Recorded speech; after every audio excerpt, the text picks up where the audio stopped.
Good morning, dear students. നമ്മൾ ഇന്ന് deal ചെയ്യാൻ പോകുന്ന വളരെ ഇൻട്രസ്റ്റിംഗ് ആയിട്ടുള്ള ഒരു ടോപ്പിക്കാണ് AIL. നിങ്ങൾ കേട്ടിട്ടുണ്ടാവുമോ AIL എന്ന്? അപ്പോൾ AIL എന്ന് പറഞ്ഞാൽ ആർട്ട് ഇൻ്റഗ്രേറ്റഡ് ലേണിംഗ്. നിങ്ങളൊക്കെ ടീച്ചേഴ്സ് ആവാൻ പ്രിപ്പയർ ചെയ്യുന്നവരായിരിക്കും. അപ്പം നിങ്ങൾ പല സബ്ജക്റ്റ് ഡീൽ ചെയ്യുന്നവരാണ്. നിങ്ങൾ സോഷ്യൽ സയൻസ്, അതേപോലെ maths, English, physical science, commerce, അങ്ങനെ പല സബ്ജക്റ്റുകൾ ഡീൽ ചെയ്യുന്നവരാണ്. ഏത് സബ്ജക്റ്റ് ഡീൽ ചെയ്താലും നിങ്ങൾ എങ്ങനെയാണ് അത് കൺവേ ചെയ്യുന്നത് കുട്ടികളോട്? പല പല ചെറിയ കൺസെപ്റ്റുകളായിട്ടാണ് നമ്മൾ ഈ വിഷയങ്ങളൊക്കെ കുട്ടികളോട് കൺവേ ചെയ്യുന്നത്, അല്ലേ?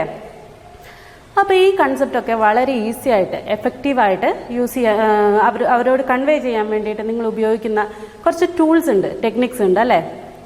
അപ്പോൾ ആ ടൂൾസ് ഏതൊക്കെയാണ്? നമ്മൾ ബ്ലാക്ക് ബോർഡ് യൂസ് ചെയ്യാറുണ്ട്, അല്ല നമ്മൾ TLM teaching learning material use ചെയ്യാറുണ്ട്, അതിൽ മോഡൽസ് യൂസ് ചെയ്യാറുണ്ട്, എക്സ്പെരിമെൻറ്റ്സ് യൂസ് ചെയ്യാറുണ്ട്, ഇങ്ങനെ പല ടെക്നിക്സ് നമ്മൾ യൂസ് ചെയ്യാറുണ്ട്, അല്ലേ? ഇങ്ങനെ വളരെ എഫക്റ്റീവായിട്ട് നമുക്ക് കുട്ടികളിലേക്ക് ആ ടോപ്പിക്സ് കൺവേ ചെയ്യാൻ വേണ്ടിയിട്ട് നമുക്ക് വളരെ എഫക്റ്റീവായിട്ട് ഉപയോഗിക്കാൻ പറ്റിയ ഒരു ടോപ്പിക്കാണ്, നമുക്ക് ഒരു ടൂളാണ് ആർട്ട് എന്ന് പറയുന്നത്. അപ്പോൾ നമുക്ക് ഏതൊക്കെ ആർട്ട് ഫോംസ് ആണ് നിങ്ങൾക്ക് അറിയാവുന്നത്? നിങ്ങൾക്ക് പലതരത്തിലുള്ള ആർട്ട് ഫോംസ് അറിയാമായിരിക്കും. മ്യൂസിക്, അതേപോലെ തിയേറ്റർ, അതേപോലെ പെയിൻറ്റിങ്, പിന്നെ ഡാൻസ്, ഇങ്ങനെ പല ഏരിയകളും നിങ്ങൾക്കറിയാം ആർട്ടിൻ്റെ. അപ്പോൾ ഇതിലൂടെയൊക്കെ എഫക്റ്റീവായിട്ട് എങ്ങനെയാണ് നമ്മൾ ക്ലാസ്സുകൾ എടുക്കുന്നത്, എഫക്റ്റീവായിട്ട് കുട്ടികളിലേക്ക് എങ്ങനെയാണ് നിങ്ങളുടെ കൺസെപ്റ്റ് ഡെലിവർ ചെയ്യുന്നത് എന്നുള്ളതാണ് നമ്മൾ ഇന്ന് ഈ ക്ലാസ്സിലൂടെ നോക്കാൻ പോകുന്നത്. അപ്പോൾ അതിനു മുമ്പേ നമുക്ക് ചെറിയൊരു കാര്യം നോക്കാം. നമ്മുടെ ആർട്ട് എഡ്യൂക്കേഷൻ അല്ലെങ്കിൽ ആർട്ട് ഇൻ്റഗ്രേറ്റഡ് ലേണിംഗ് എത്രമാത്രം ഇമ്പോർട്ടൻ്റ് ആണ്, അത് എത്രമാത്രം എന്തുകൊണ്ട് ഇമ്പോർട്ടൻ്റ് ആവുന്നു എന്നുള്ള കാര്യങ്ങൾ നമുക്ക് നോക്കാം.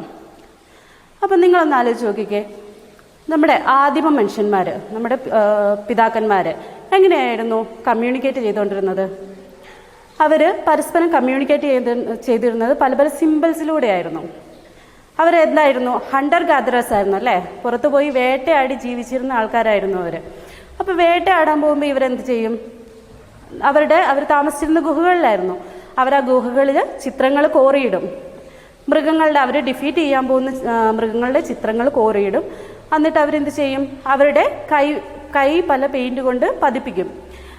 അപ്പോൾ അത് പതിപ്പിക്കുമ്പോൾ അവരെന്താണ് വിചാരിക്കുന്നത്? ആ മൃഗത്തെ നമ്മൾ ഡിഫീറ്റ് ചെയ്യും എന്നുള്ള, അത് നമ്മൾ നമ്മൾ ഇന്നത്തെ സൈൻ ഇടൂലേ, അതേപോലെയാണ് നമ്മൾ അവിടെ ആ കൈ പതിപ്പിക്കുന്നത്.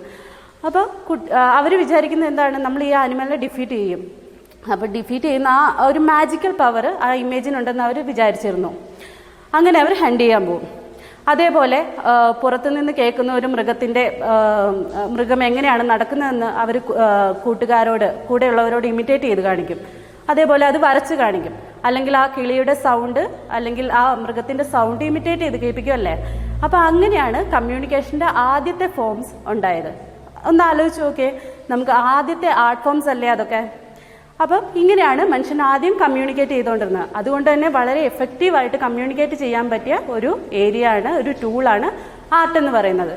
ഇനി അതുകൂടാതെ നിങ്ങളെല്ലാവരും കേട്ടിട്ടുണ്ടാവും മൾട്ടിപ്പിൾ ഇൻ്റലിജൻസ് എന്ന്, അല്ലേ? നിങ്ങളൊക്കെ പഠിക്കുന്നതാണ് മൾട്ടിപ്പിൾ ഇൻ്റലിജൻസ്.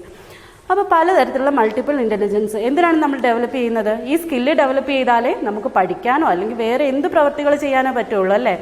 അപ്പോൾ ഈ സ്കില്ല് ഡെവലപ്പ് ചെയ്യാൻ വളരെ ഉപകാരപ്രദമായിട്ടുള്ള ഒരു ടൂളാണ് ആർട്ട് എന്ന് പറയുന്നത്. പിന്നെ അതുകൂടാതെ നമ്മുടെ സംസ്കാരം, നമ്മുടെ കൾച്ചർ വളർന്നു വന്നത് എങ്ങനെയാണ്? ഞാൻ നേരത്തെ പറഞ്ഞു, ആർട്ടിലൂടെ കൾച്ചർ വളർന്നു വന്നു, അതേപോലെ കൾച്ചറിലൂടെ ആർട്ട് വളർന്നു വന്നു. അപ്പം നമ്മൾ ഈ ആർട്ടുകളെക്കുറിച്ച്, ആർട്ടിസ്റ്റുകളെക്കുറിച്ച്, അല്ല ആർട്ടിലൂടെ എങ്ങനെയാണ് നമ്മൾ മറ്റുള്ള ആശയങ്ങൾ ഡെവലപ്പ് ചെയ്യുന്നതിനെക്കുറിച്ച് നമ്മൾ അറിയേണ്ട ആവശ്യകതയുണ്ട്. അപ്പോൾ ഈ കാര്യങ്ങളെക്കുറിച്ച് നമുക്ക് കൂടുതലായിട്ട് പഠിക്കാം. അപ്പോൾ നമുക്ക് അടുത്ത ക്ലാസ്സിൽ ഇതെല്ലാം വളരെ വിശദമായിട്ട് പഠിക്കാം. Okay, thank you.